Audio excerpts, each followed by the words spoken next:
গল্পের শুরুতেই আমরা ইনকে দেখতে পাই, সে যখন নানিয়ানকে নিয়ে সেই মন্দিরে এসেছিল তখন তো সেখানে সেই বৃদ্ধ লোকটি চলে এসেছিল। তো বৃদ্ধ লোকটিকে দেখে ইন তো অনেক ভয় পেয়ে যায়। আর তখন ইন জিজ্ঞাসা করে যে আপনি কেন আমাদের পিছনে ছুটছেন। তখন সরো মাউন্টেনের প্রধান বলেন যে আমি সেই মেয়েটির জন্য এসেছি, আমি তাকে আমার পাহাড়ে নিয়ে গিয়ে চাষাবাদ শেখাবো। আর আমি তো তাকে প্রথমেই নিয়ে যেতে পারতাম, কিন্তু আমি ভাবলাম যে তুমি হয়তো বা অনেক দূর থেকে এসেছো, তাই তোমাকে সাহায্য করতে চেয়েছিলাম। এই কথা বলে প্রধান যখন অন্যদিকে হয় তখন ইন তার মাথায় হেয়ারপিন দেখতে পায়। যে হেয়ারপিনটি দেখে সে বুঝতে পারে যে এই লোকটি সরো ভ্যালির প্রধান। তখন প্রধান বলেন যে হ্যাঁ। আর তখন ইন বলে যে আমিও আপনার সেই চাষাবাদে কোনো আগ্রহী নই, সেও আগ্রহী নয়, আমাদেরকে আপনি প্লিজ যেতে দেন। তো ইন যখন চলে যাচ্ছিল তখনই প্রধান বলেন যে আমি জানি তুমি কি চাও, কিন্তু এখনো সঠিক সময় হয়নি।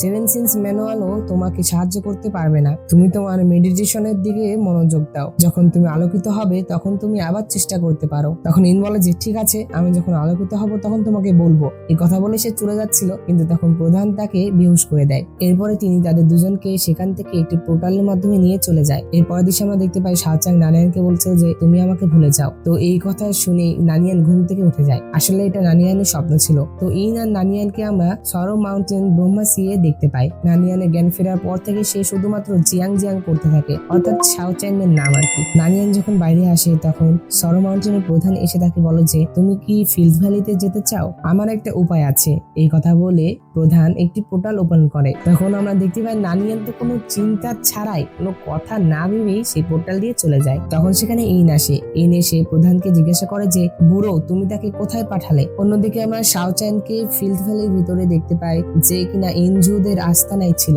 আমরা দেখতে পাই সকল ইনজু ইভিলরা শাওচাংকে আঘাত করছিল, তারা শাওচাং এর চেহারায় আঘাত করছিল, যেটাতে তার চেহারা কেটে যাচ্ছিল। তো শাওচাং যখন সেখানে ছিল তখনই সেখানে একটি রাক্ষস চলে আসে। শাওচাং তো নানিয়ানকে উপরে পাঠিয়ে দিয়েছিল। তো এখানে কথা হলো যে শাওচাং তো নিজে উপরে তাহলে যেতে পারতো, কিন্তু সে উপরে যায়নি, বরং সে নিচে নেমেছে।